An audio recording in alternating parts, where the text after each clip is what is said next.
What of the guilty one? The terror will seize his senses and the fear will overwhelm him, so much so that he will wish to ransom himself from the punishment of that day with the most beloved people to him, those he would have once sacrificed himself for in life, defending and living for them, his children, his wife, his brother, and his nearest kin who sheltered and protected him.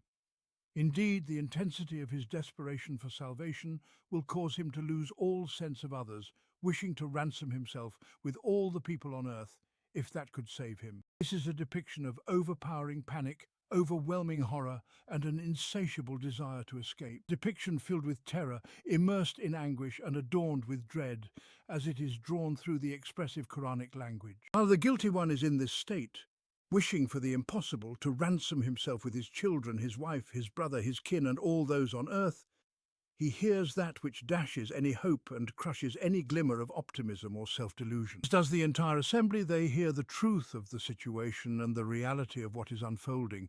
No, it is a blazing fire, stripping away the skin of the head and limbs, calling those who turned their backs and fled, and amassed wealth and hoarded it.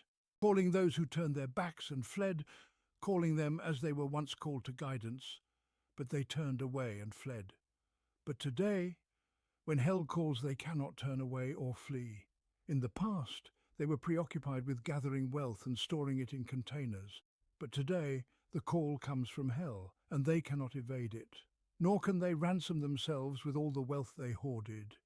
The emphasis in this surah, and in the surah preceding it, as well as in Surah Al-Kalam, on withholding good, failing to urge feeding the needy and amassing wealth in containers, alongside disbelief, denial, and disobedience, indicates that the call was facing specific cases in Mecca where greed, avarice, and stinginess were rampant, alongside disbelief and denial. This required repeated mention of these matters and repeated warnings about their consequences, as they were among the causes of punishment alongside disbelief and associating others with God.